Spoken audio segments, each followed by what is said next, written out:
And let me just screen share. And Avi, your meeting. I'm Avi today, and so is my wife. Oh, okay, fair enough. Yeah, apologies. I'm driving now back from my training, which was postponed from last week. So passing it over to Matt. Okay. I don't have anything to write with, and my book is packed. So, Ricardo, if you could record the attendance and minutes, I can get this transcribed afterwards for you if you need. Just Yeah, let me no know. worries. Thank you. Okay, Matt, your meeting. Yeah, let's call things to order, and I guess I am duty bound to briefly cover the conflict of interest and antitrust statement. As a board consists of individuals from many competing organizations, OWASP and its board shall abide by all applicable antitrust and competition laws to avoid any perceived or actual conflict of interest or antitrust concerns under U.S. federal, state, or regulations. Only the published agenda shall be discussed or voted upon or amended below. If there are any conflict of interest, the board members are expected to disclose those and must recuse themselves from discussion and voting. Okay, that's that bit officially covered. Are there any changes to the agenda that we need to handle up front? Going once, I don't going think twice. so. Okay, then let's approve the minutes from the prior October meeting. I'm presuming everyone has had You a need chance to do roll call. Oh, thank you. Thank you for keeping me honest. Let's do roll call. I will do it as the people appear in my list. Let's see, Bill is Here. Kevin, Here. Ricardo, Here. Sam, Here. Steve, Here. Avi. Here. And I guess for the record, I will note that we have one of our quasi-interim, not quite a board member yet, I'm not sure of the official term, people here in Harold Blankenship. And then from the foundation, I see Andrew, Kelly, presumably Dawn under the guise of OWASP Foundation, and then Leah from the our accounting firm, for lack of a better term. It's Star under OWASP Foundation, apparently. I didn't Oh, even that's know you. that was me. My apologies. No worries. Okay. At least we figured out who you are. And so that You is should be Star, able to not- rename yourself Star, by the way. I've done it. Okay, perfect. Sorry. Now I will ask if there are any or to approve the minutes from October. Any corrections or changes that need to be made to this?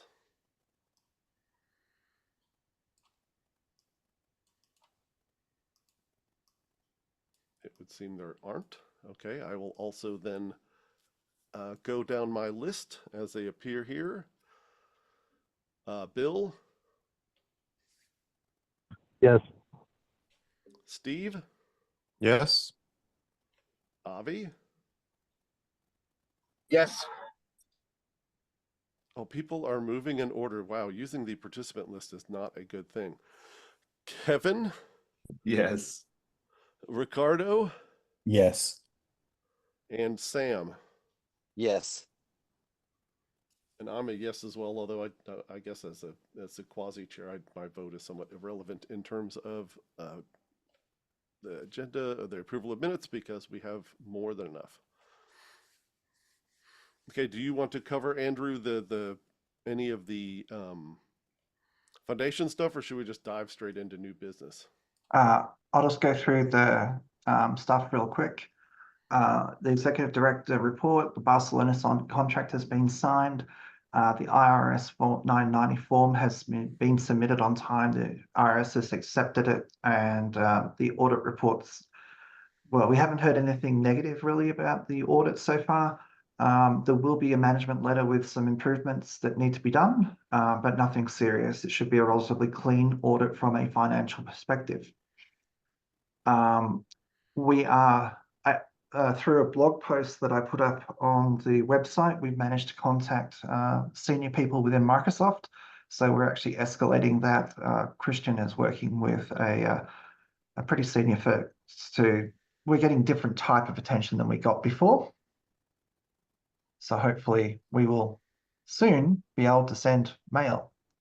What it's looking like though was that our use of MailChimp with OWASP.com email addresses was the problem that caused us to get spammed or marked as a spam sender.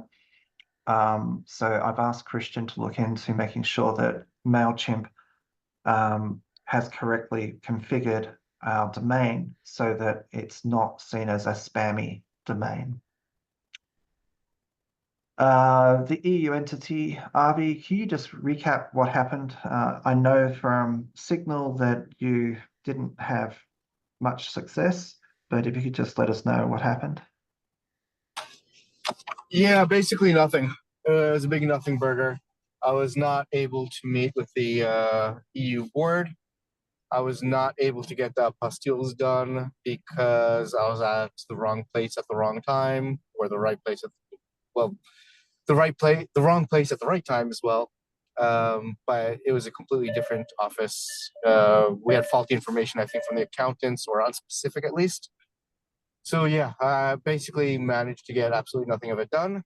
But I do have more information about how to go about doing it for next time. Well, what I'll do is I'm going to direct the accountant that has the power of attorney to go and get it done for us. It'll cost us a little bit of money, but we can't wait any longer. It's getting towards the end of the year and we need to pay this VAT.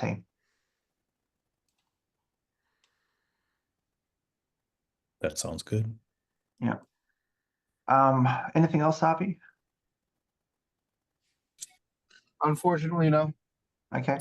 Well, at least you had some decent beer. Well, it was okay. Oh boy, them's fighting words. Okay, moving on. I've managed to recover access to incorporate.com, which is registered agent in Delaware, through the help of Alison Schrader, who hasn't worked for us for 13 years. And I was very, very happy about that. So what that means is that they now know the correct executive director, and I have permission to change our record. I'll make sure that we catch up on any past due bills, and they will be our official registered agent again. This is so that Delaware can send us mail to an official address. Every organization that's sort of like considered a foreign entity, and that means we're based out of Delaware, but effectively we have no offices there and no people there. So we need to have a registered agent. That's what this is for. What had happened is in 2022, Virtual had decided to move us to Incorp. Incorp had never changed the registration over to themselves, and we never got to see a bill from Incorp because it was going back to Virtual. So as far as I'm concerned, well, Delaware only ever knew of incorporate.com. We'll just continue working with incorporate.com. It means we don't have to file a change of registered agent. We just need to catch up on past bills. We had a little bit of a kerfuffle of misconstrued words on a post to LinkedIn. Kevin, thank you for providing that context and feedback. I have now posted to LinkedIn and in fact all of our platforms, asking people to provide feedback if they want to help us improve our posting, but I've made it very clear that OWASP is not moving from any platform. We will be where our folks are. So is there anything to follow up on that, Kevin? Yeah, I'm a little concerned by the way you phrased that. What you said was that there was misconstrued words. The post literally said, as we are exiting the bird site. Okay, well, that post got taken down. I understand that the post got taken down. I just want it made clear we did not misconstrue anything. Somebody announced OWASP was leaving Twitter. And Okay, the only reason I think it's important to be specific is because that type of decision seems to be contrary to the goal of OWASP. And as one of the people who was cautioned about politics previously, and when we looked at it, the issue is staff members making political comments. This was construed as a political comment. That is somebody's implication, but we need to be very clear on how we say things. okay, that's fair. So I've made a official statement that we're to all of our platforms that we're not leaving. Oops. I've got my executive assistant to go through all of the historic wiki board meetings and minutes, recovering access to Google Documents and things like that where things were posted. That does bring up an issue where we've been using Google Docs for slides. That is in the staff directory, but we may need to make these into PDFs and make them available on the website so that you don't have to have a Google account, because we've been caught out by this before. So they will be up within the next week or so. It might be good for historical purposes that all of these minutes are available. But the main thing is if the wiki ever changes for whatever reason, we've got the board for history all the way back to 2008. My annual leave. I have found it more difficult than I thought to actually get any emails and whatnot processed this last week. So Kevin, thank you for jumping in and helping approve things. Has that actually worked? I was invited to Jira yesterday, and I have not had a chance to check that. Okay.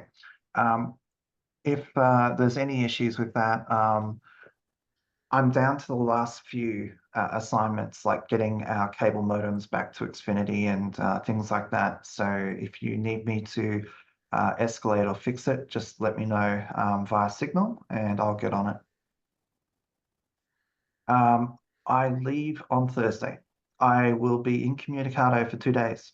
Then in Australia, I need to bootstrap phones, internet, all of those wonderful things. And so I'm not going to be doing anything from pretty much Thanksgiving until the end of the following week. If I surface before then, that's great. But the reality is I don't want to commit to anything. There's too many variables and unknowns as to what the Wi-Fi situation is going to be at the Airbnb where we're staying. And until we've got phones and internet bootstrapped at the new address that we're staying, we're going to be living at, I can't guarantee access, but it should only take a couple of days to get internet up once we're actually there. It's just, yeah. So there's that. Now, we do have a segment on the AMS. The board, all the agreements have been sent. And Harold, I did see your email. The board source has again had problems getting the training to people who've been enrolled to board source. So I'll sort that out as quickly as I can. I have access now. Oh, okay. Thank you, Harold. That's really good. Yep. So when you finish doing the wonderful training, please send the certificate of completion to Dawn. Do. Thank you. Appreciate it. Yeah, again, if there's any conflict of interest agreements have been sent, just update it as an annual thing. So if your stock holdings or anything like that change, it's really about just have a look at our corporate supporters. If our corporate supporters and your investments coincide, you may need to put a conflict of interest statement in. That's the main thing. Okay. And Ricardo brought up something interesting. We basically don't make exception for returning board members to having to do the board source training again. It is a good refresher, but the board may want to think about, because it is essentially their training, do returning board members need to do board source training again? Because the material, as far as I can tell, has not changed since Ricardo first took it. If you have any strong feelings about this matter, please get back to us. It's an operational matter in many ways, but at the end of the day, there is no exceptions. If you're returning as a board member, you get to do the training again. It's sort of like a biannual refresher.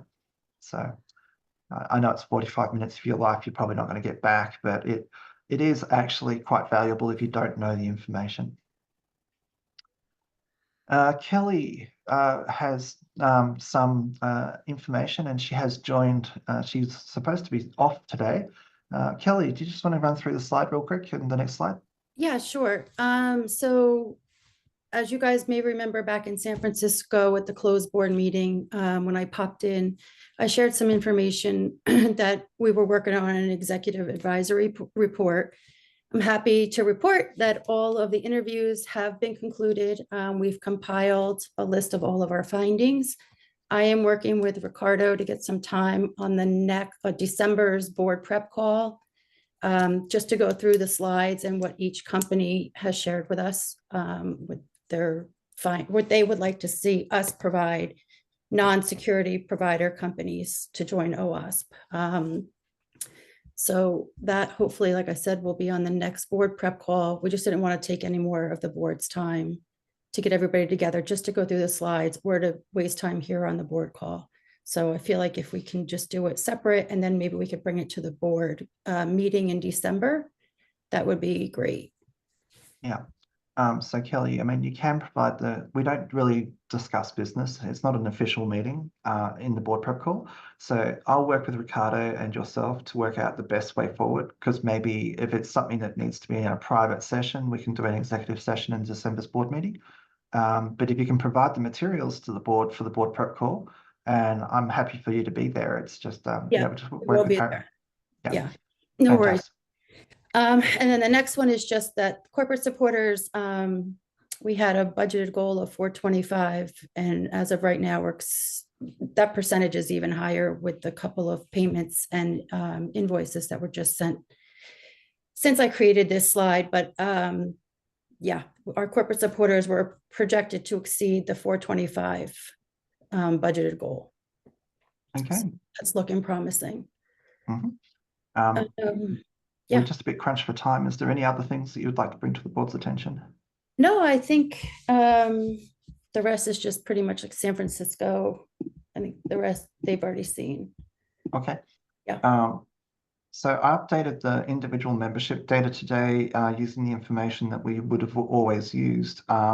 It's down negative 88. Now that could be because GlueUp is doing something different and not tagging the strike records in the same way that our old system did. Until GlueUp is fully in place, I don't think this is a reliable indicator of where we're at. However, if it is, then the discussion around Avi's suggestion that we do a membership drive, I can certainly get that happening. It's now relatively straightforward in GlueUp to change the price. We just need to be able to promote it and encourage people to join. We would normally do a 20% discount for a membership drive, and we don't generally do it for lifetime members. But what is the thoughts of the board across the every single type of membership, or just 1 2 year? My opinion is the lifetime membership is already such a reasonable priced item and discounted by the nature of being there.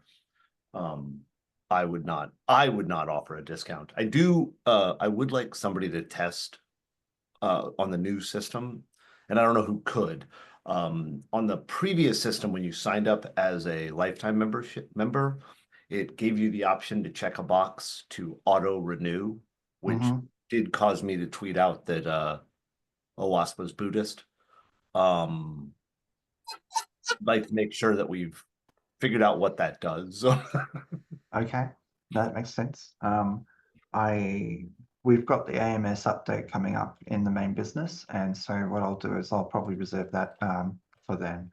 I'm not too sure about how we do test transactions, but we'll see. Okay, with that, I'd like to hand over to Grant's here. I would like to hand over to Leah for the management report, the finance report.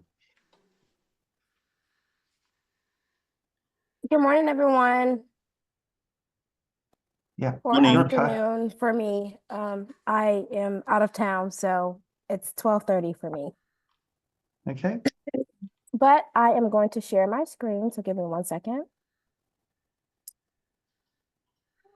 Full disclaimer, my child is here, so I apologize. So is mine, but she's upstairs. I believe we allow children at OWASP. Oh, your screen share stopped.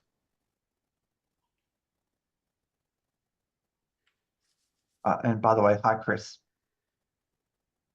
Hi, everyone. I was able to pop in between a couple of other conflicts that I had. So apologies. I'll be here if you have any questions, but I will be hopping off at 12:15 if we're not done. No problems. All right, so I am ready to present. So I'm going to go over and start with your statement of financial position.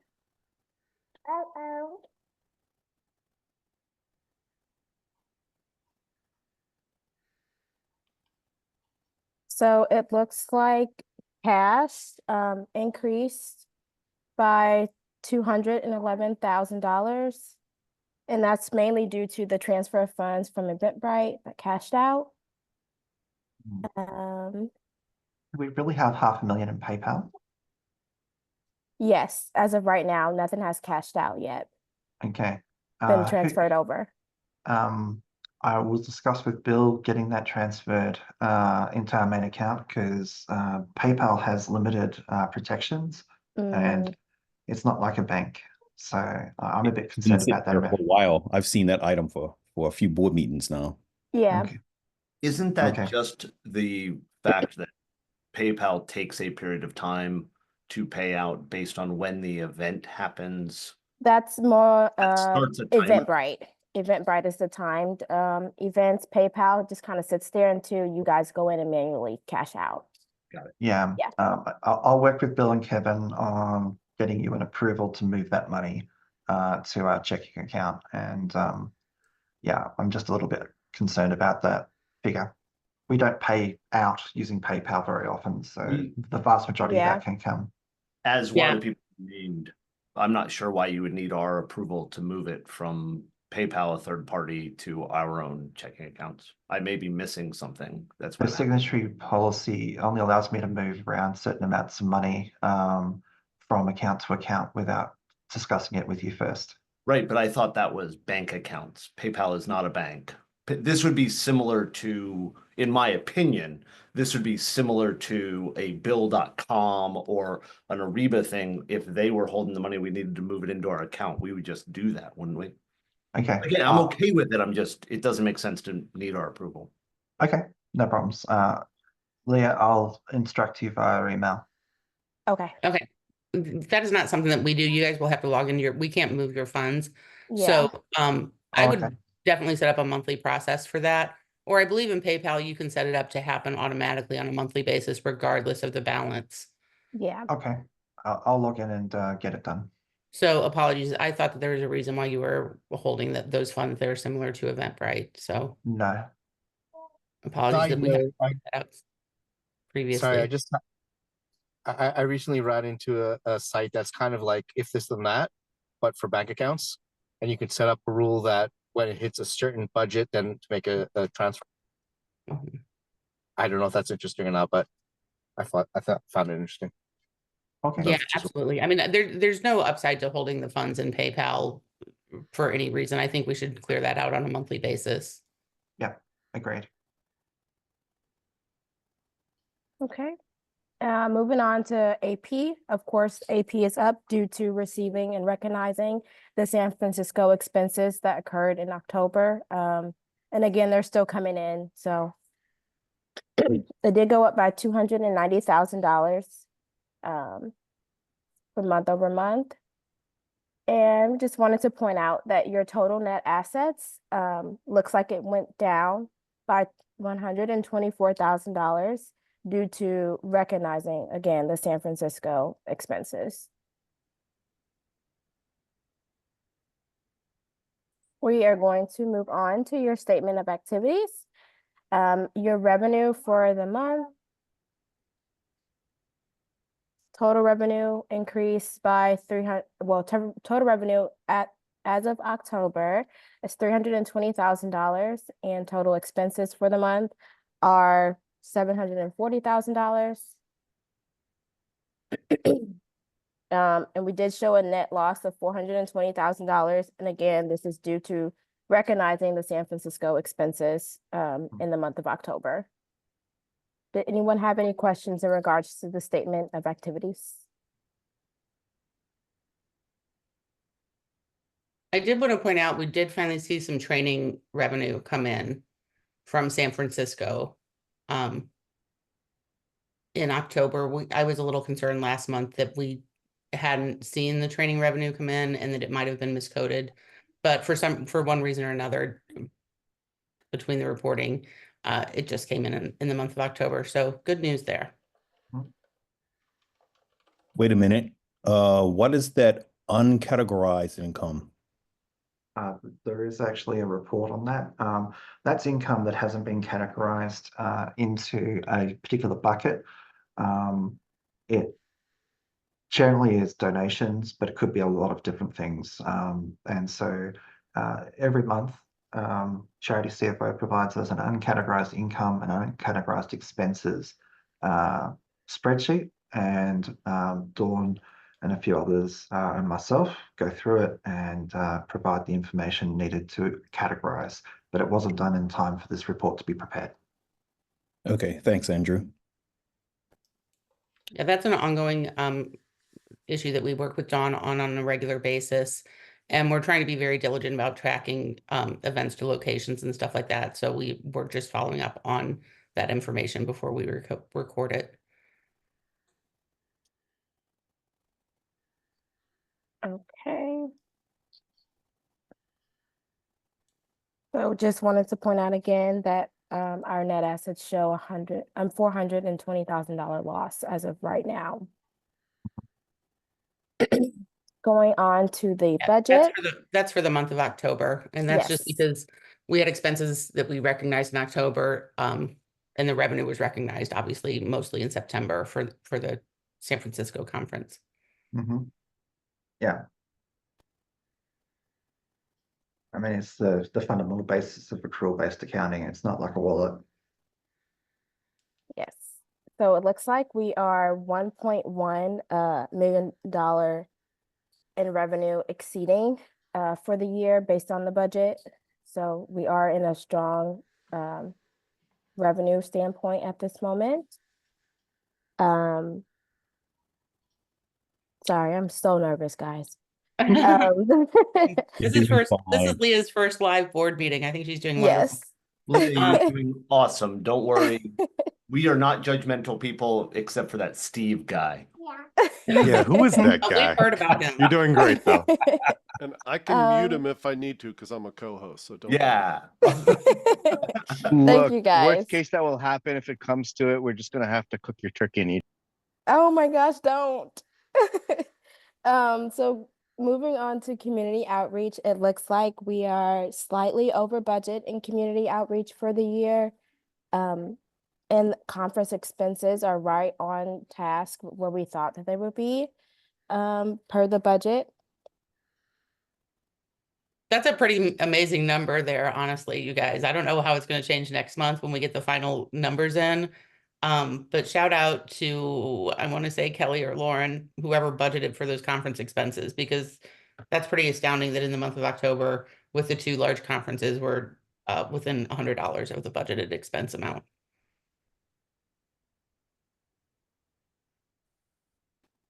Okay. Moving down to payroll. Payroll is under budget by $70,000 for the year. And project expenses continue to exceed the budget. And Andrew can speak to the difference between the budget and project expenses. So some of it's to do with the project summit, and some of it's to do with the fact that not all of the donations have been critically categorized just right now, but it won't change terribly much from that one. Is it 169 is the difference that we're over? Yes. Yes, Yeah. it is. And we've discussed this before, but our project summit expenses, some of these project expenses were budgeted in with the conference expenses last year. So that's why we're seeing some variance, and we've corrected that this year for the budget process. So to make sure that it's completely segregated out. So quick question. Some of those expenses are hitting very even numbers. Like if you take the grant writing and the travel, are those rounded up? Like, was it like $11,999.98? Or Yeah, it does round to Yeah. the nearest dollar. Our reports only suggest dollars. The grant writing doesn't surprise me. The travel, it's odd that it is that number, but I'll double check. that's what I and see. Yeah. thought. Mm-hmm. That's a good pickup. Okay, thanks. Okay. And then we do have a net income of $1.3 million for the year compared to the net budgeted net income of $342,000. Mm-hmm. And again, that's largely due to conference revenue well exceeding our expectations by about, I think, $844,000 this year. So a lot of thought and work going into that during the budgeting process that's currently underway to get a better projection of the totals, but also to get a better projection of the timing when we can expect the revenue and expenses to hit. And for our cash flow forecast, we continue to be in a strong cash position, and further projections will be made after we receive the FY25 budget.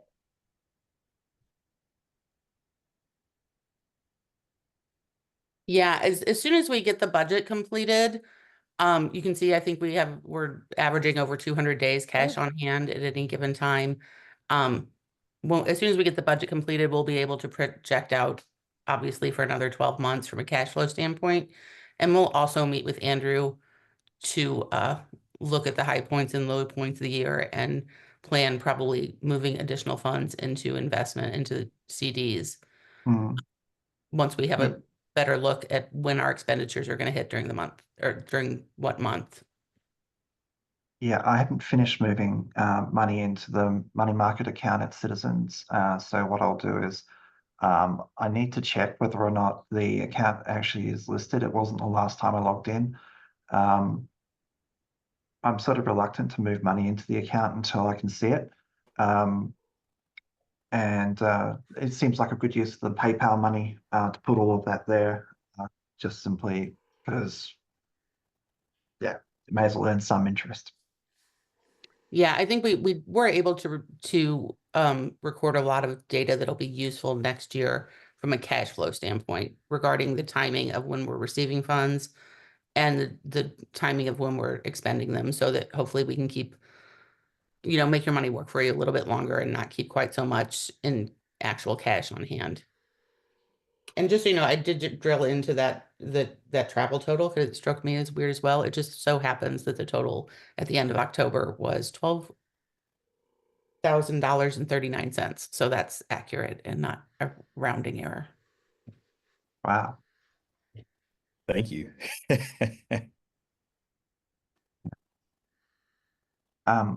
Are there we do have an item or two on the budget, so probably to get to the main business would probably be a good thing. I have just a couple points. Just wanted to point out that the 990 was filed on time. He said that and in his meeting. Yep. You already covered all that? Yes. Okay, good. And we're waiting for the audit draft. I'll be quiet. Yes. Yeah. I'm going to be very, very interested in the management letter to this year. It's our first full year, and and quite frankly, any improvements to our processes, documentation, or anything like that would be very welcome. Yeah, Does Jeannie, anyone the have any auditor's more been very busy. questions I for haven't had me? a lot of conversations with her, but I haven't seen a lot of concerns. So, yeah, Jeannie's been very busy and just hasn't been available for any comments yet. So I don't have any insight onto what that'll say. Okay. Any questions for the finance team before they pop off? Okay. Matt, I do have a request from Grant. He would like to have a change to the agenda so we can vote Vandana or nominate Vandana to the compliance committee and see if there's a vote for that. I know it's very last minute. If you don't want to do that, we can either do it as an e-vote or we can actually do it in December's meeting. It's up to you. I'm fine just handling that. That shouldn't be any Yeah, contentious shouldn't take thing, too I long. would imagine. Okay. Being a change to the agenda, 2/3 of the board needs to agree. Yes, so I will ask if the board members are okay with that change, starting with Kevin, Yes. Bill, Yes. Avi, Yes. Steve, Yes. Ricardo, Yes. Bam, Yes. Oh, you're muted or your microphone stopped. oh, I'm a yes. Why are you muting me? Is this working? Yep, I we can hear you. Okay, good. My only question about this is about the starting date because I know that Vandana is currently on maternity leave at her main workplace. And also one other concern I have that Vandana works for Sneak, which is a major supporter. So there might be a conflict of interest issue there.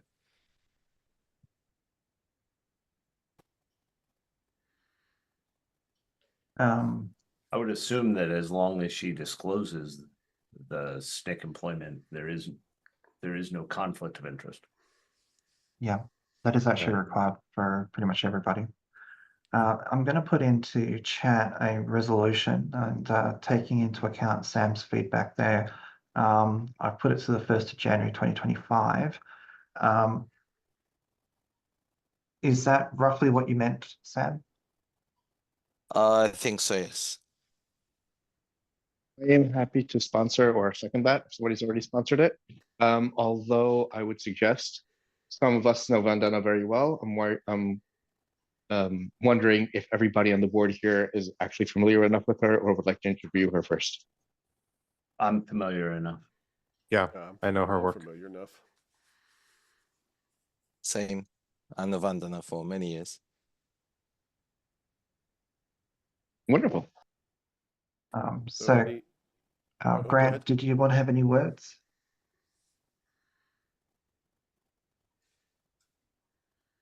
You're muted if you're talking. Sorry, guys. I'm you hear me now? assuming, Grant, that you've got the that Vandana has asked to be on the board. Well, I reached out to her and she is very keen to be. So she asked if she needs to join this month's board meeting. And I have asked her if she will. She'll join in just a moment. Kevin, you have more facial hair than I do now. Grant, it was throwing me off because I thought to myself, wait, am I remembering Grant Right. incorrectly? What happened? Somebody's spoofing Grant. I know. I was like, man, I don't recognize this individual. I didn't want to call you out, man. It was like, wait.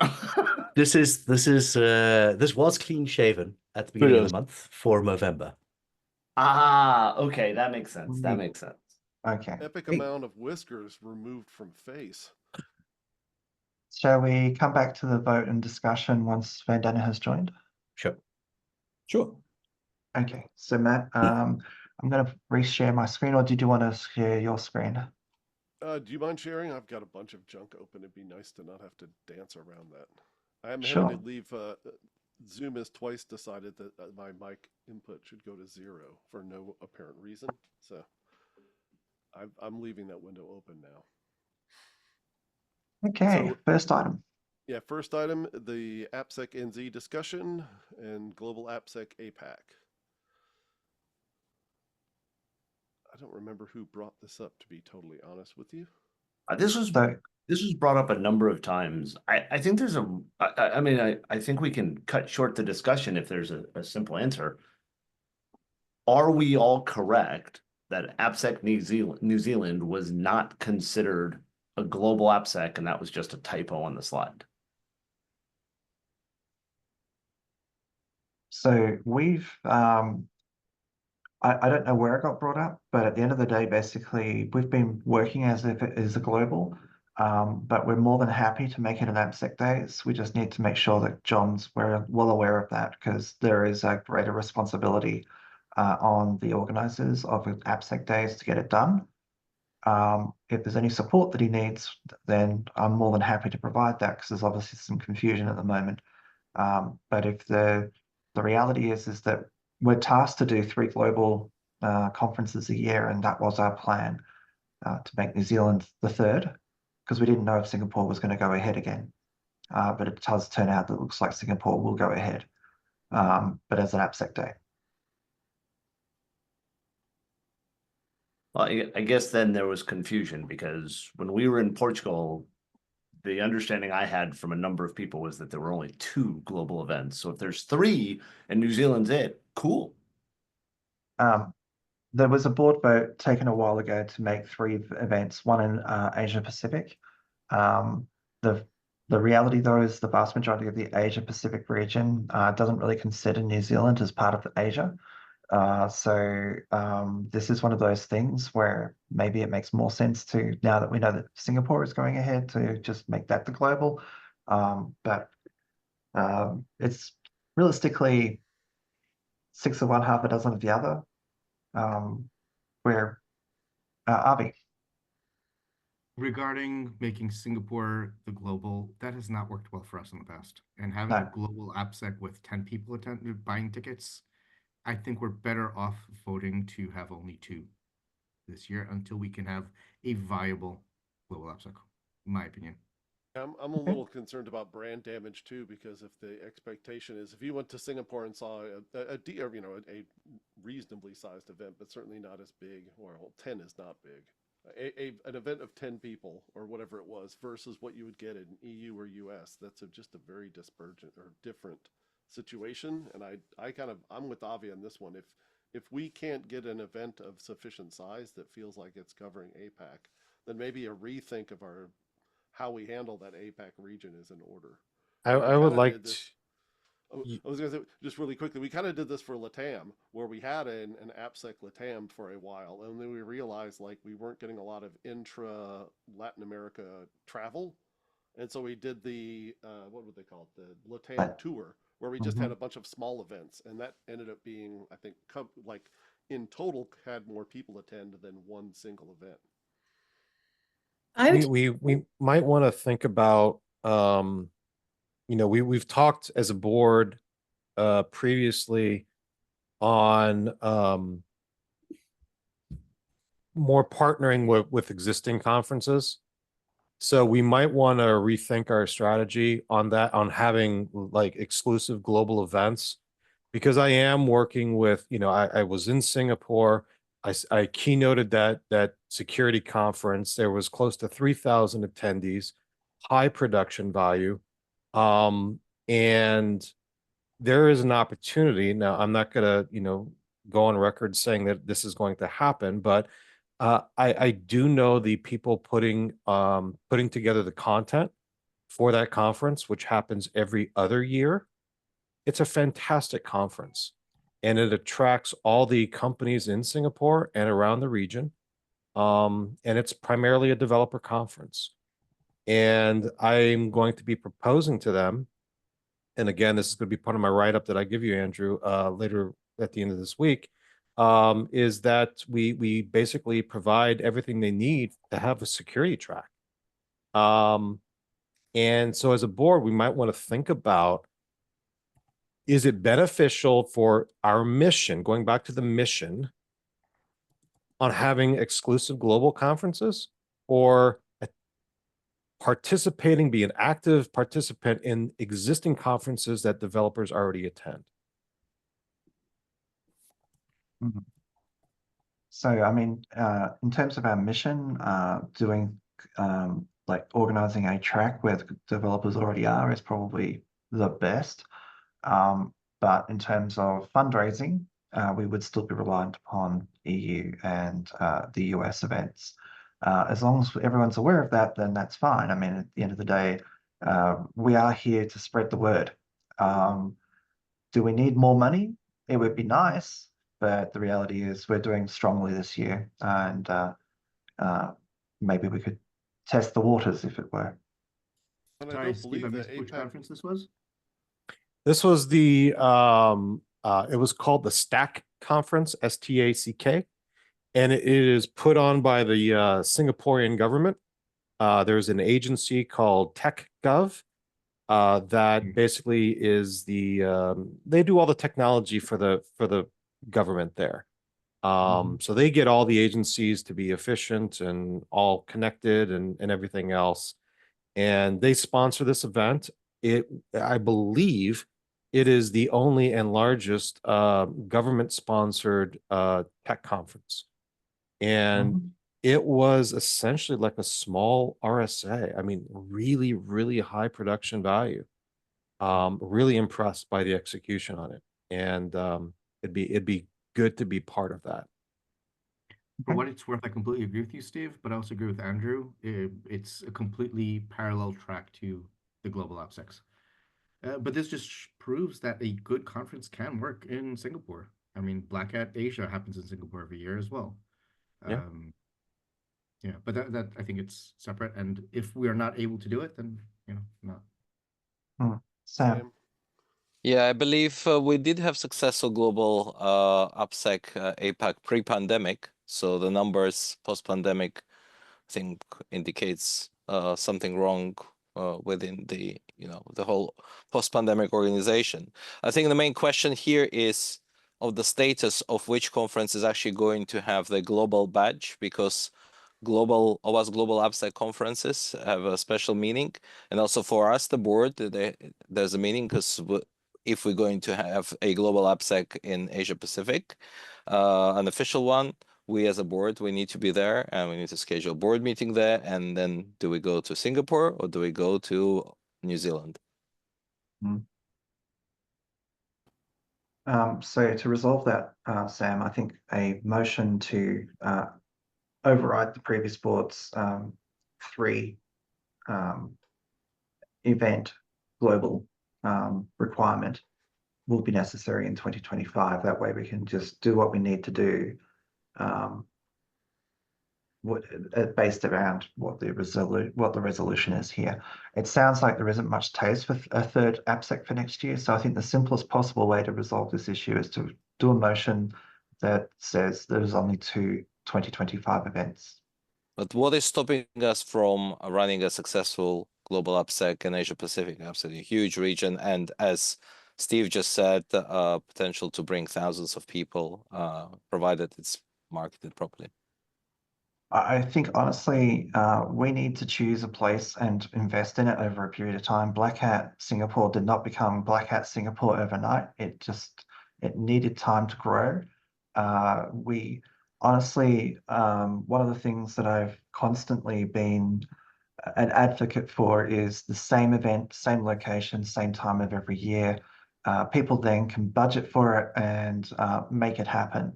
If that turns out to be Singapore, at least that's actually in Asia, as far as most of Asia is concerned. It is an English-speaking language country. And so it being a central travel hub, I honestly think Singapore is our best bet, but we need to invest in it for a period of years, not just once. And if it didn't succeed that first time, then okay, well, what did we do wrong? We could look at it. Now, we did get more attendees in this year's Singapore event than I was expecting.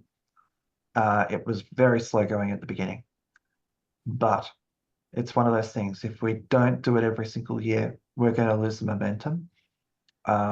As much as I agree with Steve that we should be doing this other thing as well, it really does come down to, do we really, we absolutely do need to invest in a single location at a single time. And we don't need to have the Marina Bay Sands. We can do Singapore University or somewhere like that. It can be a much lower cost and grow the event without having such a financial burden.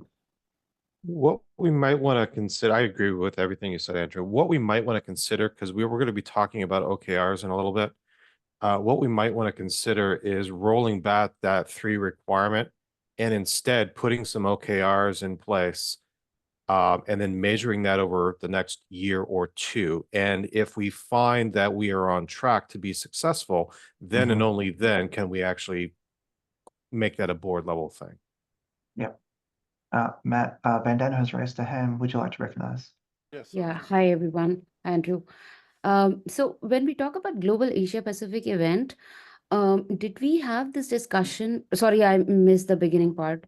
You might have discussed that. Did we discuss it with the New Zealand guys that are they okay with conversion of New Zealand thing to Asia Pacific? So we are waiting upon the universities. Like we have to wait for Auckland University to actually say, yes, we've got the event space before we can go ahead and sign any contracts. So at this moment, we're in a little bit of a tenterhook situation where we're waiting upon this organization to say yes or no for us.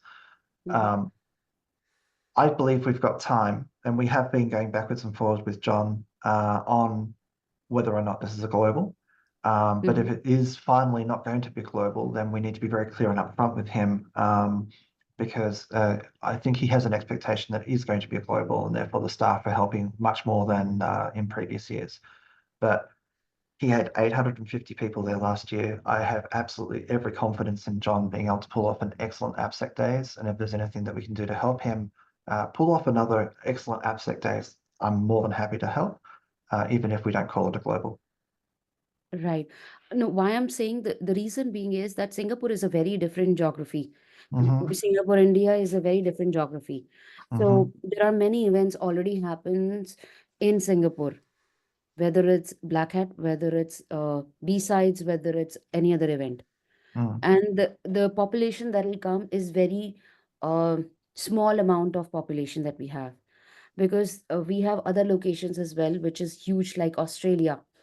Australia is a very big territory which we might not have intruded yet, so we might want to consider. So location being Singapore can be one, but then we can consider other locations as well, or even for that matter, Japan. Japan really, really adores AppSec, but they're still not very much into it. So if we host some event there, or with the help of different chapters that are there, can be a huge hit for us, whether it's Global Asia Pacific also, APJ. Yeah. So with Japan and Korea, we would need to run a local language event there. And I'm happy to accept an AppSec Days Japan and an AppSec Days Korea, South Korea. But, you know, at the end of the day, I think we would have more success with Singapore because it is a global hub for transport. If we're doing something in India, I know that's far West Asia, if you like, but it's got a huge population. And so the thing then becomes about pricing and making sure that we actually get the right numbers. Yeah, I totally agree with you. And that's why I did not specifically mention India. I mentioned Australia and Japan because that's a very big territory. But Singapore also will need to be very mindful because there are so many events that are happening. So how are we going to cater to it? And is there anyone who specifically can help us out there, like a local person? We do actually have someone there, and they are helping at the moment. That's why we know that there will be a 2025 AppSec Days Singapore at the very least. Oh, that's superb. Now, Lauren isn't here today, so what I would suggest, Board, is that we just simply make a resolution that frees us up from this 3 global AppSec requirement, and that would sort out that would allow us to operationally assist whichever conferences come to our table. And I'll just inform John that it will not be a global, and we'll just help him out as best we can. I mean, that makes sense to me. Okay. Let me just get chat up. Resolved in 2025. Yeah, Andrew, can you make sure that this is for 2025 only? Yep.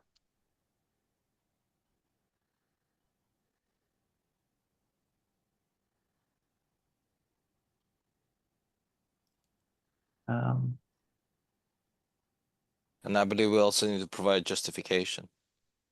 Yeah.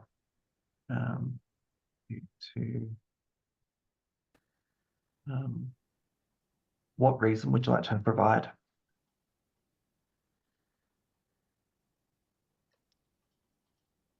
For the allowing board, resolution. Operational infeasibility. Yep. And just, I would say we're reevaluating the APAC strategy, honestly.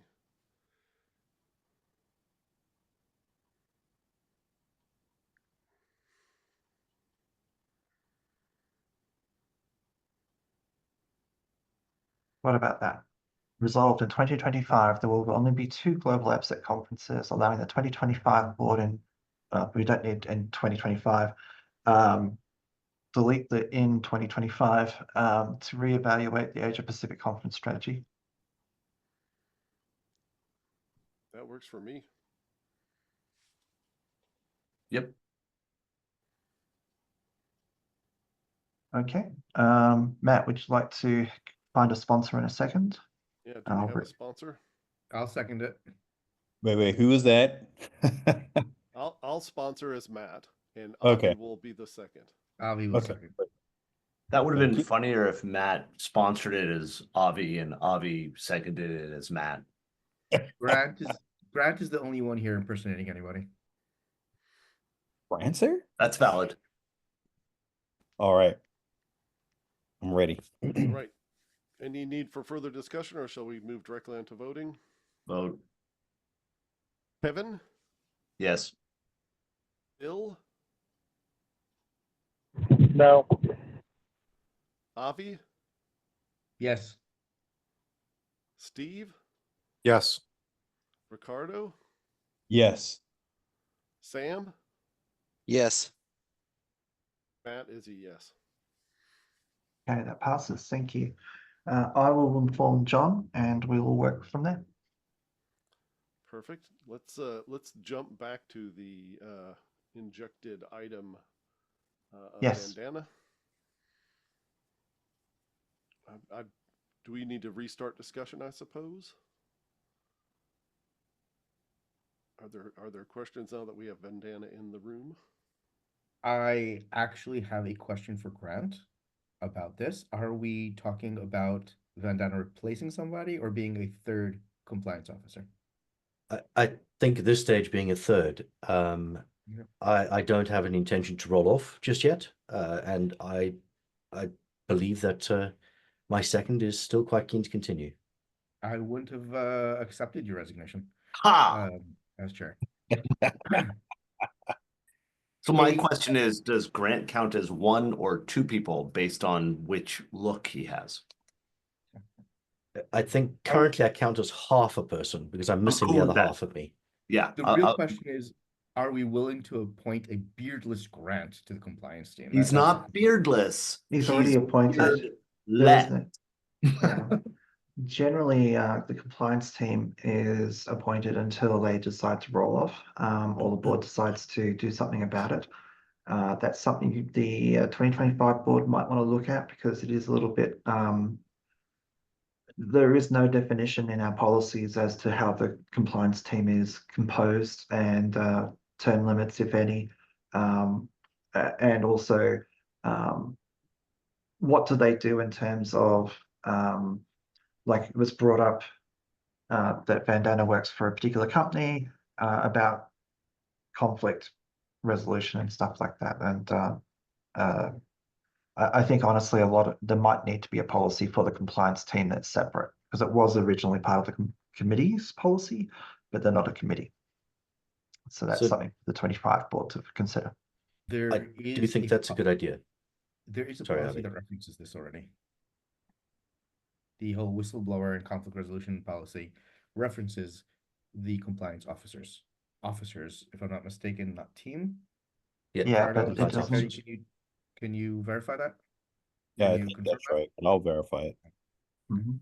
So I believe the motion would need to read as a compliance officer, not compliance team. And I would absolutely sponsor that.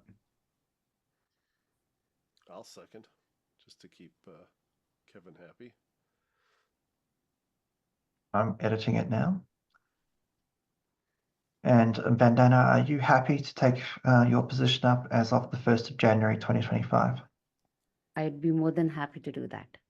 Okay, thank you. Thank you. Apparently Grant quietly agrees with that. I would like to reiterate my question. If anyone on the board has feel the need to interview Vandana, or is everyone well familiar enough with her? I'm familiar enough. Familiar enough, ready to vote. Yeah. All right, let's call a vote then. Kevin. I am not sure if there is a vote that's above yes, but I'd like to put a resounding yes, damn yes, absolutely. How's that? That works. In Texas, that's a heck yeah, but we'll take your non-Texas. Cool. I'm in Florida though, is the problem. That's Yeah. we don't have a heck yeah here. Just throw Just Gator the at it. hell yeah. Just for the record. Bill. Yes. Avi. Heck yeah, and whatever Kevin voted, more than that. Wow.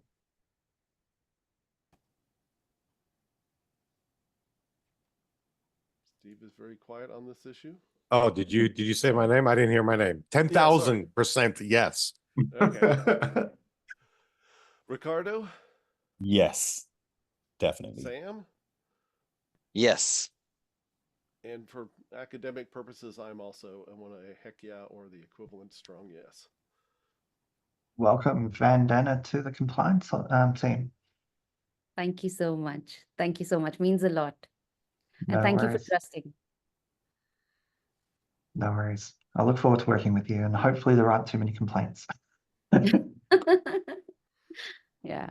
And I'm looking forward to all of you again, and especially Grant. Very good. Okay. AMS update. Sorry, Matt, you're full.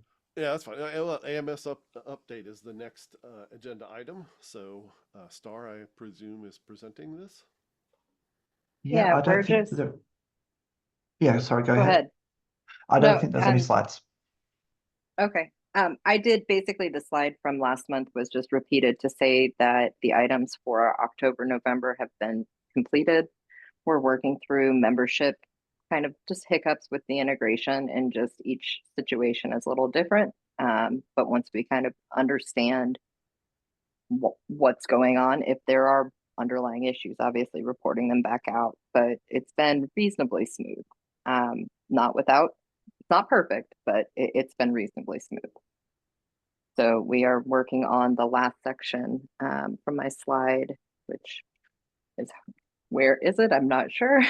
Yeah, I tried finding it, but I couldn't see it. There here it we is, go. that one. There Yeah, we go. so stage 3 is still kind of what I'm working towards right now, with chapters coming live I say next month, but it's like next week. So yeah, we have events up, we have tickets, we have members, we have membership. Now we just need to get to chapters. yeah. I'm looking forward to having chapters reactivated. We do have a few tickets on hold. Some tickets have been sort of postponed, so we'll have to communicate with the community to resubmit tickets, because I believe it provides a message at the moment that says we're not currently processing them. So it might have put a few people off. So we'll make sure that when chapters come alive, we will reach out to the community and find out if there's anybody who was missing a chapter. Yeah, I have a few of those marked in Slack because the Jira link was taken away.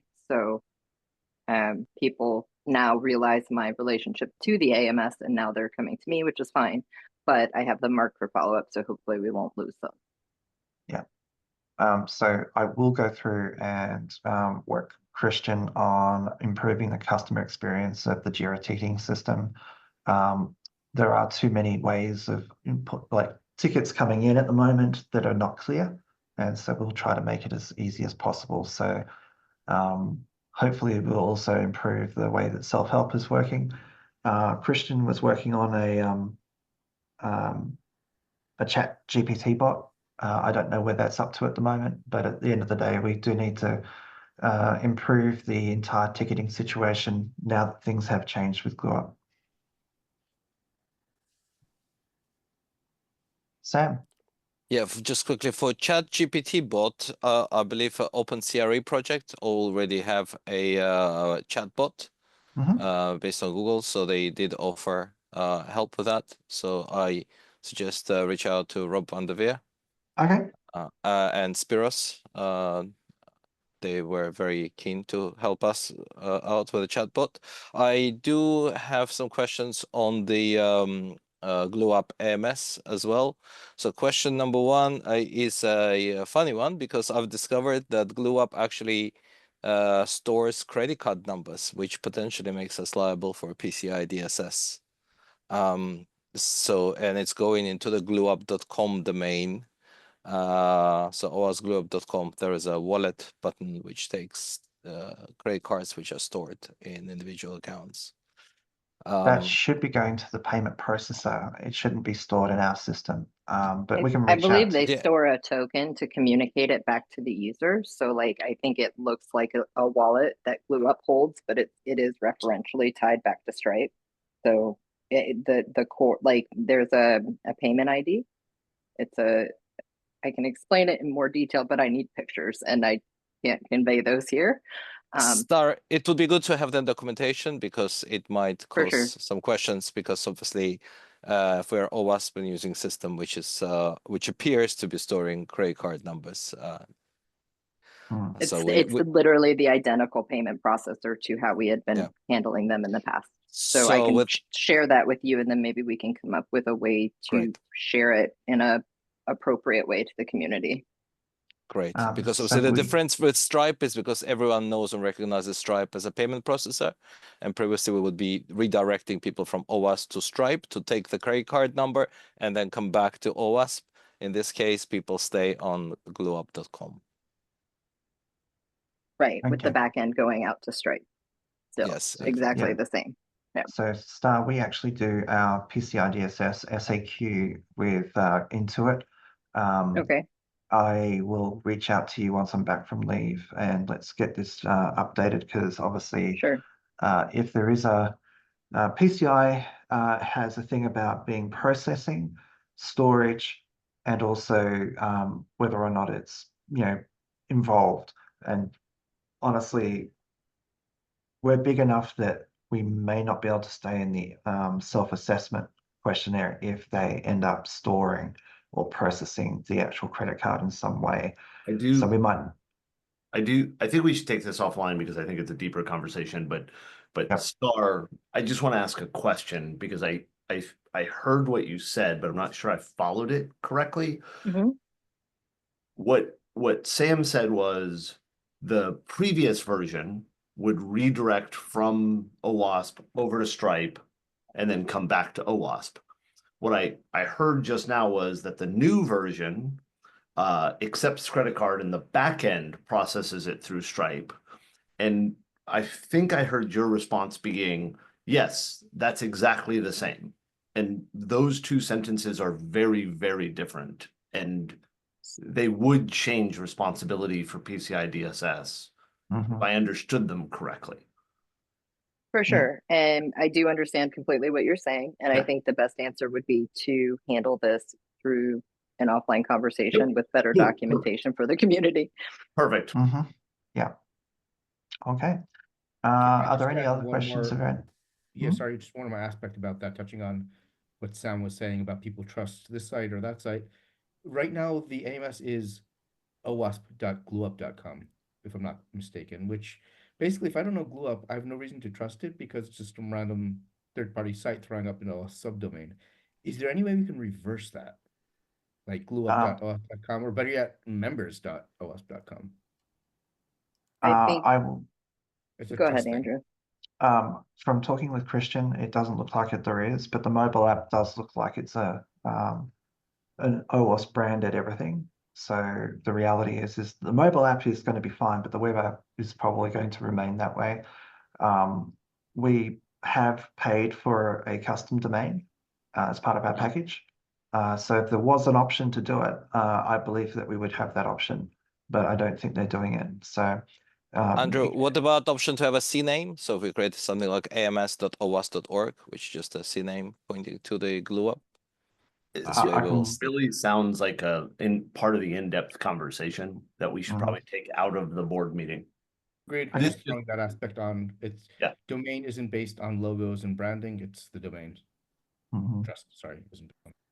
Yeah, we can have a conversation with Gore. I'll take it offline. Okay.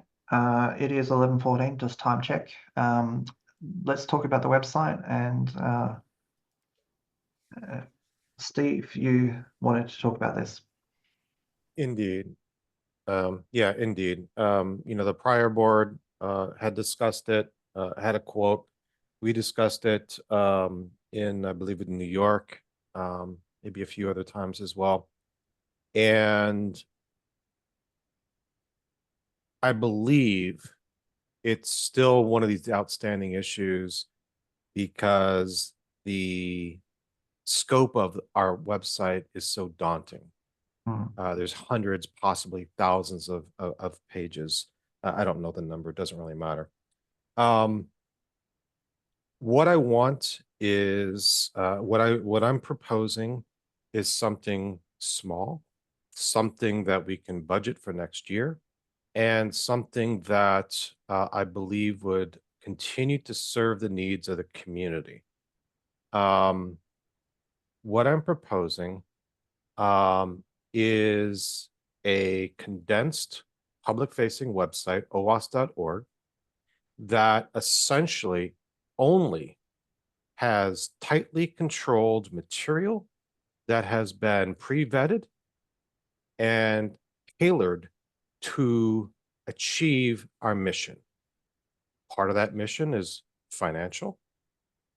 Some of that is outreach, getting developers, policymakers, all the different audience that we need, defining all the different personas that we need to support on our site, and have a nice, visually appealing, modern website with 20 or 30 pages at the most. Then take the monstrosity that is our existing website and put that on a subdomain. For example, community.owasp.org. This is exactly what the Apache Foundation does. Eclipse Foundation does something similar. But if you go to community.apache.org, for example, you will see their community pages. If you go to projects.apache.org, you will see their projects. And those sites, those subdomains, are less controlled, right? They are a lot more people. There's a lot more freedom to do whatever it is that you need to do on those. But the main public sites, those are the things that really are core to what the mission, why that foundation exists in the first place.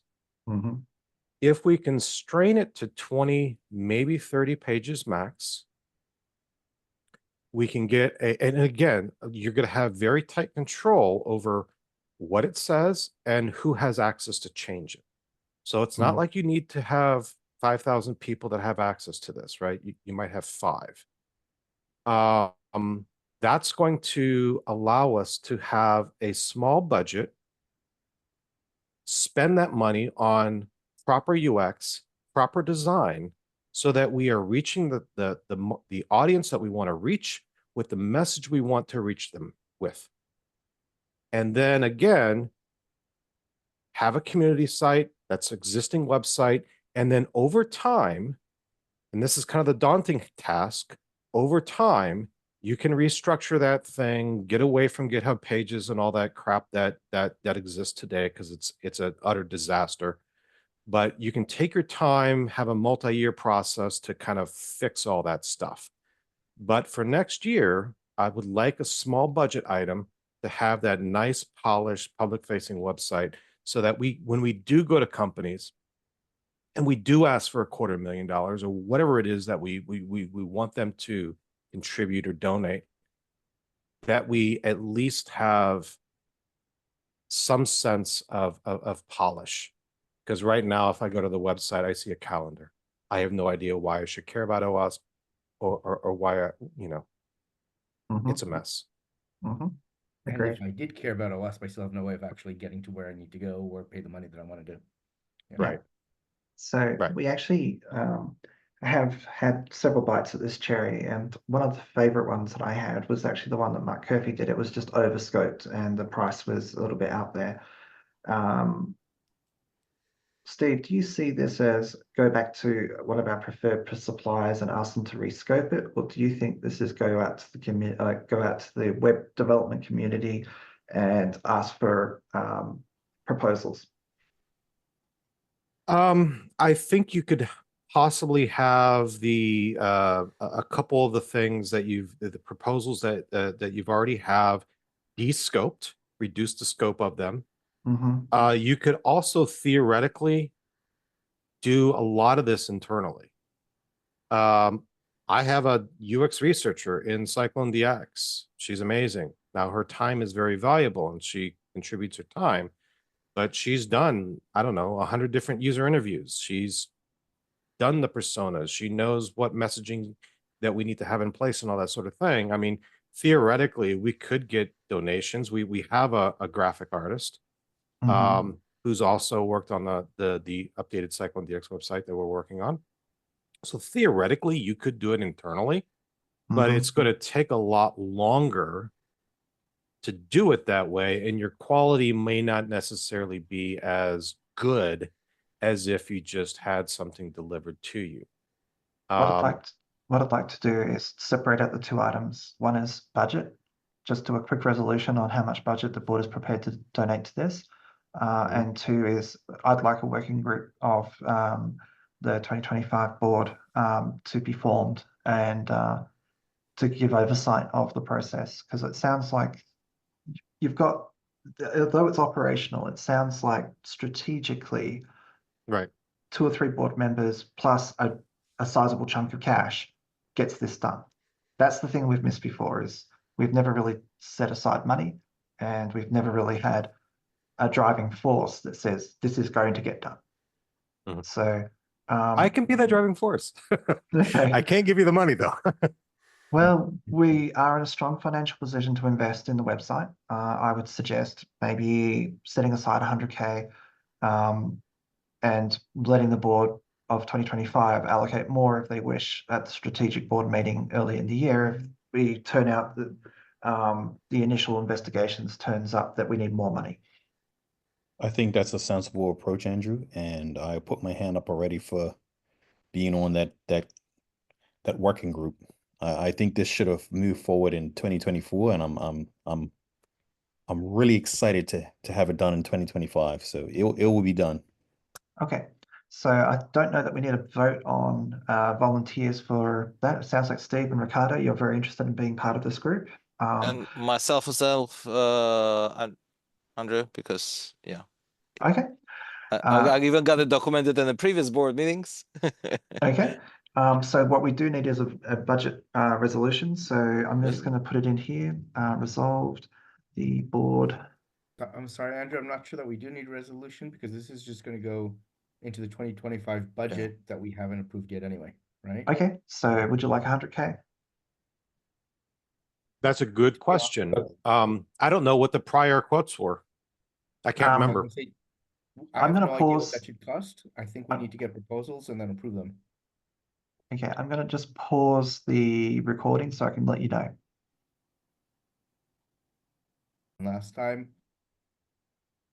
sorry, I want to re-raise the point that was agreed upon last time. We're talking about 2 separate things, and it's important right now that we focus on getting a proposal for the design only, not the implementation has to be done separately from the design. This was one of the problems that we had with one of the proposals that mushed everything together: design, implementation, and then operations and hosting, which might not even be relevant if we're talking about a static site. But right now we're looking at the design. And if they're going to charge more for them, I don't care about the implementation right now. It's the design that's the hard part. As Steve was saying, kind of a dashboard. All that research, that's what we need right now. Okay, so what I'd suggest is let's leave that sort of implementation detail to the oversight group. Ricardo, Steve, and Sam, I will invite you to a meeting as soon as I'm in Australia, and we can work out a suitable time that was going to work for everybody. And let's get this kicked off. Yeah, and in the EAR thing that Kelly mentioned earlier, the executive whatever research, I can't remember what EAR stands for, that would have some good detail on potential personas as well, because that was some of what we were doing in terms of donating personas. So I think we should take that into account when we work on this as well. Mm-hmm. Yeah, cool. Yeah, there were a lot of struggles was that these executives would go to our website looking for one particular thing. They would go to the search and they get 9,000 pages. Oh, geez. Yeah. Yeah. Yeah. Just- Yeah. Just a time check, everyone. We're 26 minutes past the hour. Second hour, that is. So I know we have several more items to go through. So it does look like Cairo is not going to happen today, so that's one thing. But yeah, it's going to be tight for even what we've got remaining. I've got a hard stop at the top of the hour too. I do as well. Okay. Shall we move on to the certification? I think so. We don't need a vote for the budget item, so let's move on. No, you'll vote on the actual budget itself. I'll put 100K into the budget, and then if people, when they see it, disagree, let's move it around. Yep. I'll be right back. Okay, so next item was certification in 2025, the budget for that, and this is a topic brought up by Sam, so I'm going to hand the floor to Sam. Yes, so we did discuss the proposal that I brought in for the board. It's currently being worked on by the Education Training Committee. We have created a project as well, so it's also an OWASP project to make sure that the proposed syllabus and work on it is fully aligned with that mission in terms of being open source. However, obviously there will be a financial requirement for it, and I wanted to add a budget line item of 50K for 2025 to spend that money on implementation of the OWASP Certified Secure Developer certification.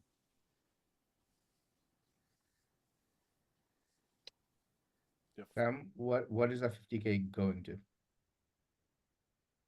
That money will be going to several things. One is to pay for people's time to work on the questions, to work on syllabus, and also to reserve some budget on the implementation. So when we're gonna start working with the exam delivery partners, such as Pearson VUE, for example, yeah, it all comes at a cost. I feel like I'd like a bit more detail on what that means, because I'm fine with 50K, but I'm not sure it's enough. And B, when it comes to developing the questions, it's not just paying for time.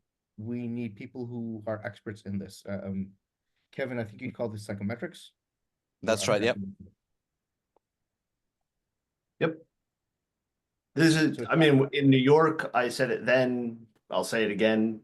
OWASP is not in a position where anything that I've seen proposed is actually building a certification that meets certification standards. wasn't some work done on this already by one of the staffers, Andrew? Is he still He there? didn't hear the question, Ricardo. He stepped away. Oh, okay. That's why. Yeah. Okay. So Andrew, you missed, obviously, I did propose to set aside 50K for the certification budget for next year. Yes, so yeah, and I think Ricardo asked a question with regards to things like psychometrics, because that was the thing brought in by Kevin. If there was already some work done on it by one of the staff members. There was no real substantive work being done on it. We did look into certification a few times. And one of the things that we did look into was psychometric organizations who could assist us. But at the end of the day, basically, I would have to go back and have a look at my emails as to determine if there's going to be any fees associated with that, or whether or not we could get a donation or similar. Sam, is there any way we could have a more detailed plan for this, for how we go about doing this before we approve the 2025 budget? I don't think so, because we have very short time scale, and if we don't put any money, set aside any money whatsoever, that means it's not going to happen next year, which is not in a position I want us to be in. That's why I'm asking for half of the money you want to allocate for the website, so at least we have some budget to allocate for the fees associated with certification. And of course, you don't have to spend it if you don't find a way of making it work. So, I mean, at the end of the day, basically, putting it there means we have money in case. Exactly, just ring fencing it. Well, again, because the budget hasn't been approved yet, we don't really need to vote on anything yet. But I think, in my opinion, I think it would be, I agree with Kevin that I haven't seen anything worthy of yet of requirements for any kind of certification. But if 50K is able to tell us whether or not we can get there, I think that would be money well worth spent. I think it would be a good investment. I will say that that is not how I understood what Sam said. What my understanding, and Sam, please correct me if I'm wrong, is that the 50K is in part to set aside money to pay delivery providers, and two, to pay for question development. If we're paying for question development before we've done any work at building out the actual validity of the questions and types of things we're asking for, we're not in any way budgeting money to see if this is worthwhile. We're budgeting money to run down a path that I've stated repeatedly I think is a bad path. No, not necessarily. That was just an example, and I think Steve nailed it on the head in terms of the actual research. Because at the end of the day, ideally, I would like for us to apply for a grant with someone like NSF. Say, hey, we're actually doing this for the whole industry. So, but so the 50K I need to. Not for the time to write questions, contrary to what you said earlier, or did I misunderstand what you said earlier? Not on it. So I think there was just an example of things, because someone asked what kind of things, and I said, well, it's a kind of a thing that can be spent on, but it's the research, as Steve said. I think it's the money that we need to set aside, because we are not there to present a detailed line by line budget on what is being required, because maybe the actual expense is going to be much larger, and we need to go and take that proposal to someone like NSF or US government or whoever to say, hey, we're here to do this for the whole industry. Right? I think we cannot go into 2025 with zero, right? I'm not comfortable voting for a budget item that has an idea of we're going to spend $50,000 on something. Avi? Yeah, going back to that, it feels like we want to do something. Let's throw some ideas out there, and the number 50K is just randomly pulled from a hat. And again, it's not the 50K that's bothering me, it's the not knowing what it's going for. So I'd like to ask Kevin and Bill, as the treasurers, does it make sense to allocate a sum on the budget, but not approve it to be spent?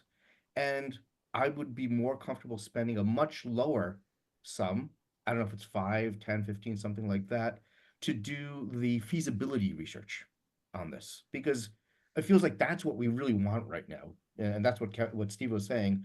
Does it make sense to run down that path before we start running down it? So let's see if it makes sense, see if this is feasible, develop that plan, find the partners, and then figure out, well, this is going to be 50K, this is going to be 500K type of thing. Does this make sense?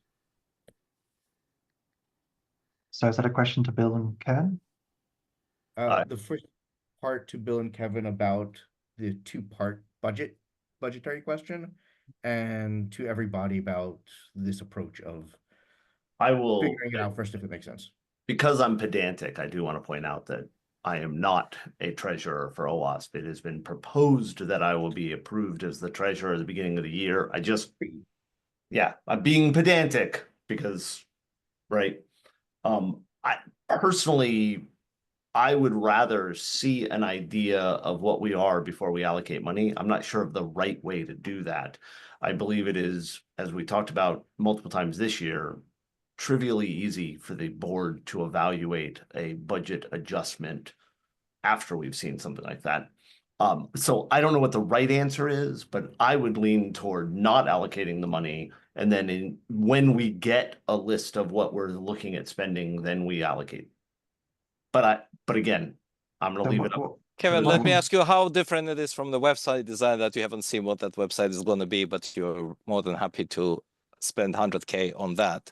I don't remember me saying I was more than happy to spend 100K, but you can put that word in my mouth. What I think was agreed to is that we would get budgetary numbers and then look at that, which I would stand by the same exact statement, Sam, as what I just said. I disagree. I don't think it's the exact same. We know what we want. We don't know what it looks like. We know what we need to do. We know it's feasible. We know we want to go that path and figure out the cost later. And unlike the certification, where I feel like we need that feasibility study first. So I just want to, I'll use my hand at the moment to just simply say I was involved in SANS GEC, GSSP, and in both question development, but also to a certain degree about how it was actually promulgated in the end. What I wasn't aware of when I first started is that the SANS had managed to get about a $1.1 million grant from the Department of Homeland Security to cover off the creation of a bunch of certifications that got them going.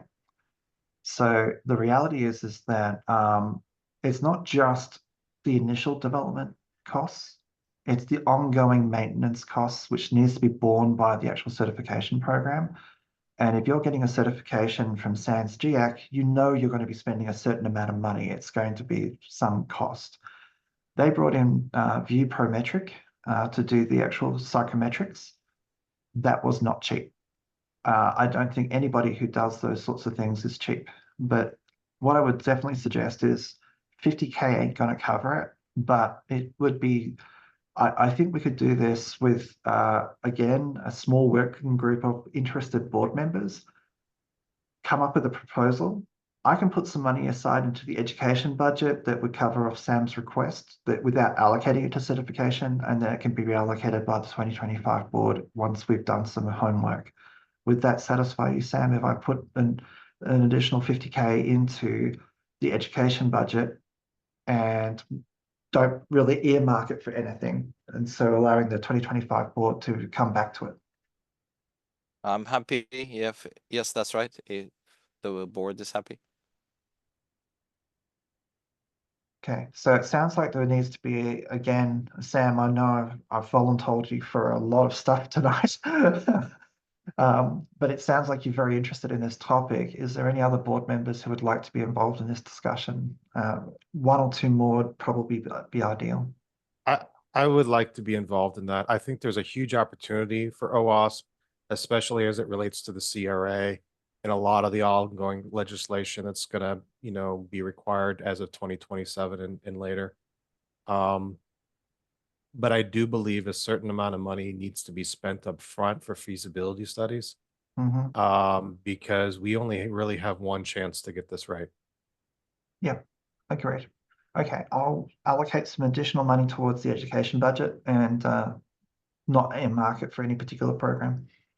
But Andrew, what I think Steve is saying that we should earmark a smaller amount and be explicit about having a feasibility study, and not just say, hey, let's start figuring it out later. But and part of that might be a small POC with questions. It may or may not be. I don't know. We'll have to figure out what the best approach is going to be. Mhm. But I would like to have the certification subject move forward. And I think 2025 is not going to be an implementation year. It's going to be a research year. So Steve, would you say it makes sense to allocate and approve 5, 10K, something like that, to do a feasibility study? Whatever the number is, I have no idea what that would be, but yes. I think we'd have to get to that number. So yeah, whatever the number is, I agree with that. Mhm. And So- Ricardo, what about you? You wanna join our little working group Yeah. to work Yeah. together on the certification proposal? Yep. Awesome. Thank you. Okay. Is that enough to move on to the next topic? I think so, yes. Matt, your floor. Next one is the OKRs for the executive director topic. Okay. One of the things that I brought up to Matt and Navi earlier this year when we met in San Francisco is that it's been a while since I've had a performance review. Being measured against something is always a good idea, and making sure that it's strategic and I'm actually meeting the objectives of the board. I've always considered my role to be a partnership with the board, and at the end of the day, we need to be working in the same direction. So one of the things that Steve put together was this sheet, which is incredibly helpful. What I propose to do is meet with Steve, but what I would like for the board to do before we meet is the items that Steve's chosen here, what the board would like me to work on, because we can work out initiatives and things like that once we've actually agreed that, these are the things that you would like me to work on. So the objectives and the key results, these are very strategic thing. And this was to give context to everyone. This was an example. So these are not written in stone. This was meant for a starting point for further discussion. Now the objective and key result, those are strategic things. The initiative, that's operational. Andrew, once we figure out what the key results are going to be, it would be up to Andrew and co. to figure out what initiatives they need to put in place to be able to support that. That's operational. We have zero say in that. Okay, so Steve's come up with drive global awareness and adoption of a secure software practices. And so the key result is increased full membership participation by 20% by the end of the year across 3 regions, North America, Europe, and Asia. Partner with at least 5 industry global organizations. We already are partnered with that number of organizations, so there's no real growth. Is it just a matter of documenting it, or is it a matter of saying that we're actually doing it? Because I don't want to do 10 and then end up with the worst result for all 10, then just cement our relationship with those 5. Right. You could reword this, in terms of like a percent increase, for example. If we want like a 20% increase, 40% increase, whatever that number is. Or we could do very hard numbers. The point of the key result is that it needs to be measurable. If Andrew is going to have a performance review in the future, right? What those key results cannot be open into interpretation. It needs to be very black and white. Yes or no. It needs to be very binary. Okay.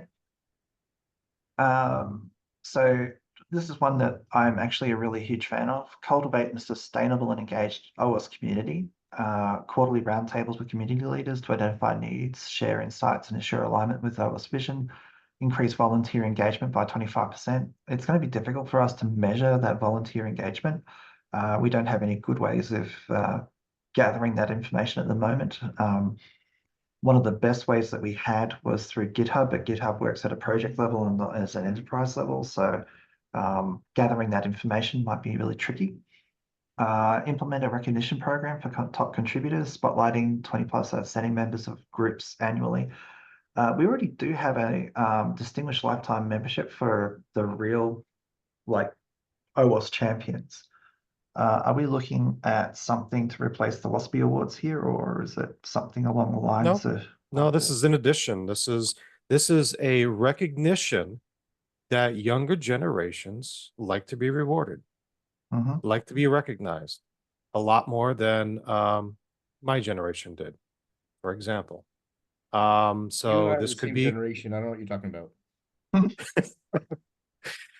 yes. But I mean, it could be code contributions, could be contributors to events, right? I mean, I don't want to go into a certain bias on different types of contributions, but all contributions are welcome. Yeah, so at the end of the day, I'm very happy to do that. I mean, we can figure something out. I can work up a program for this. It's just a matter of identifying how we actually identify those people and then what sort of recognition there are. And you said that was operational, so let's talk about that at our meeting. Strengthen OWASP tools and resources, facilitate funding or resources for OWASP flagship projects, ensuring updates, maintenance, and usability enhancements. I was once told by a very good manager, you're not responsible for other people's happiness, but funding itself is something that we could look into. But I think the successful projects at fundraising are those that are doing it for themselves. And so maybe what we need to do here is provide opportunities for flagship and production level projects to fundraise, like having a fundraising kit and things like that. Yeah, one of the things that I was talking to a former, this is a long time ago, board member about was basically a project starter kit. And that was one of the things that would be part of that kit. Yep. But yeah.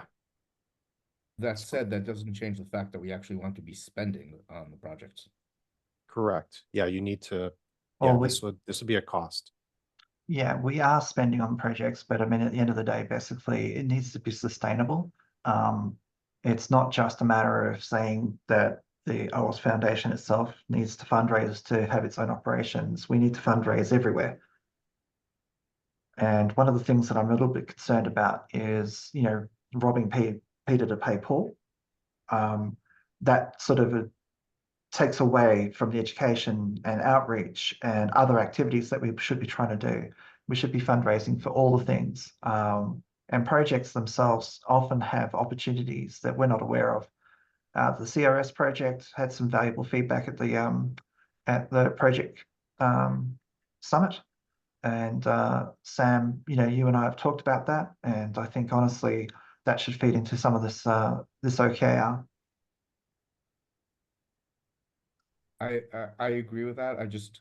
I want to be specific that I think there needs to be a KR here about investing and providing resources for those projects, aside from where the money comes from and fundraising and all that. And you're absolutely right. Fundraising is relevant. It's for the whole pool, but we still need to be spending on the tools and resources. Okay.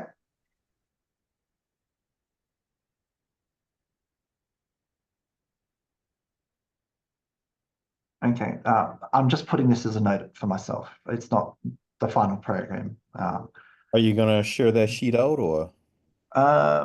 This is a sheet that some of you have.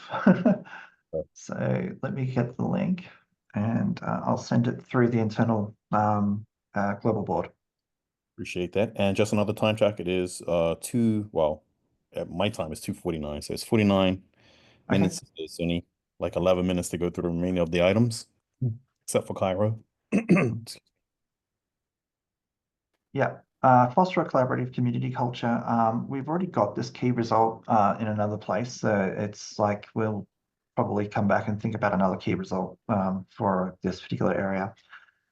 Participation at OWASP events by 40%. This is not time boxed, so we'll need to probably be a bit more specific about when you want that 40% to be done. Our annual growth, our events isn't that high, so going for inorganic growth might be really tricky. Yeah, Avi, I can see your hand All right. going. Yeah, sorry, two comments. First of all, you jumped over the first key result. This is about increasing membership and participating in events. That's completely separate from contributions, what we had before. Oh, I thought it was the same. you're right. My bad. Sorry. Did I Uh, copy paste something wrong? yeah. Look, we'll work it out, Steve. Okay. We're tight for time. Yep. And regarding the events, while you feel like 40% might be too much, I feel it's too little. I know. Yeah, we talked about this. Amsterdam last year, the board set a goal that within, I think it was 3 years to multiply it by 2x or something like that, or the other way around. I'm just really, I'm going to probably argue the toss about the actual number. I'm not against growth. I like growth. But I'll negotiate with Steve on this one because CactusCon is essentially free and has 2,000 people at it. We're charging a lot more than that, and we're getting 1,100. There's some number between us and CactusCon and our pricing. I can always achieve a participation number by reducing the pricing, and then we lose our fundraising. So it's a balance.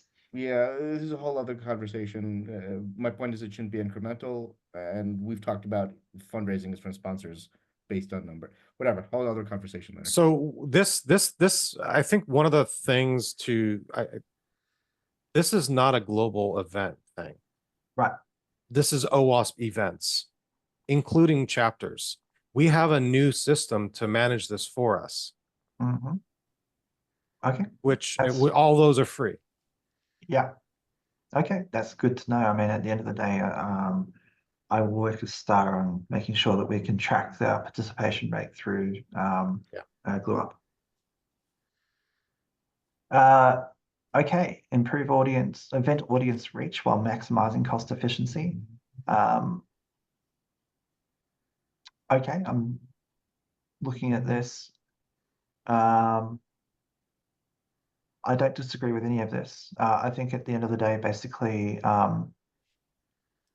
let me work with Kelly and Lauren on those sorts of things. It's some of the metrics that we don't currently gather. It's one of the problems that I do have at the moment is that we don't know our cost baseline. Therefore, are we charging enough for sponsorship based around our own costs? We make money hand over fist, but we didn't plan on that, properly. I've talked with Matt and Avi before about margins. I don't know our margins. That's an issue. We need to know our margins. So one thing I think that I'm going to ask from you, Andrew, and this is to the rest of the board too. These are a lot of things for one person to do. This is much more than usually individuals get for yearly OKRs. And that was by design so that we could actually have a discussion on which ones that we actually think are the most important this coming year so that Andrew can focus on those. Because otherwise we might run into an issue where we give him all this stuff and he does none of it all that well, versus giving them a fraction of these, maybe 2 or 3 of these objectives, and have them execute really, really well on those things. Yeah. I mean, to be fair, I honestly think our community, our events, those two things go hand in hand. We really do need to foster our community, and I really need to get our events on a better, healthier track. I'd also suggest that project investments are an area. Low-cost hybrid events are probably not one of the ones that I would have chosen, but are certainly what I would suggest is, if we're looking at our mission and distilling it into 2 or 3 of these things, I would suggest, I'm just going to highlight in green the ones that I would suggest that we would actually do. I think there's a lot of people who are involved in that. And I think, honestly,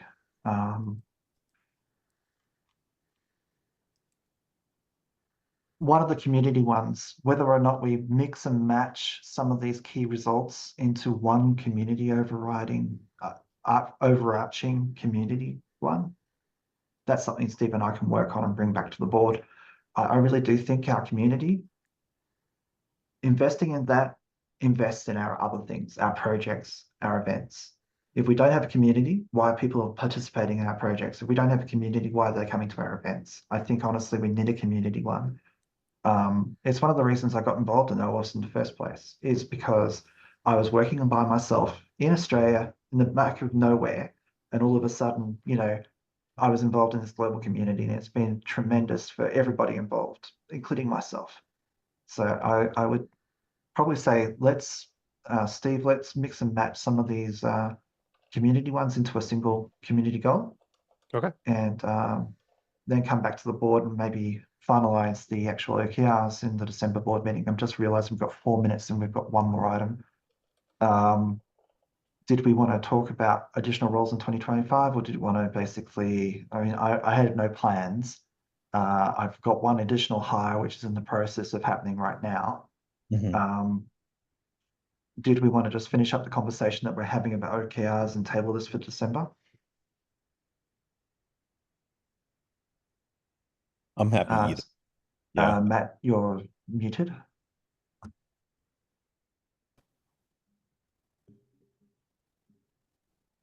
I don't know. Bloody hell.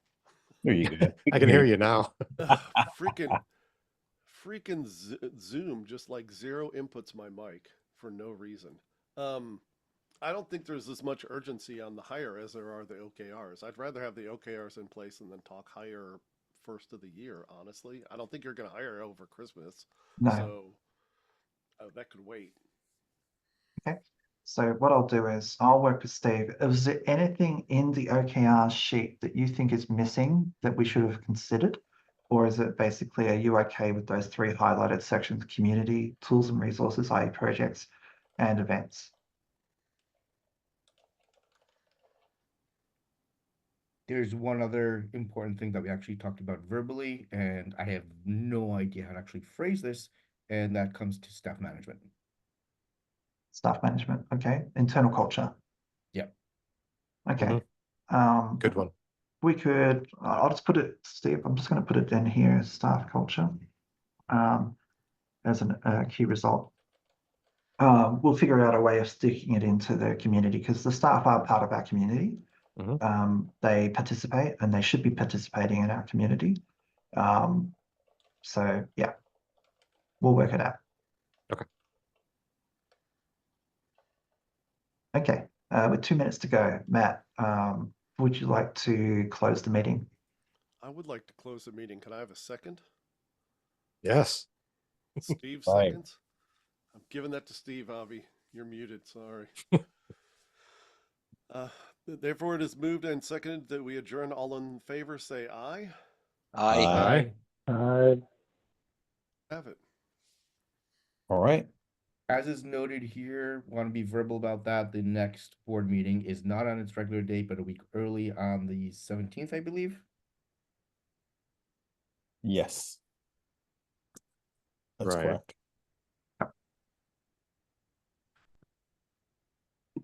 Okay, I'm going to stop the recording.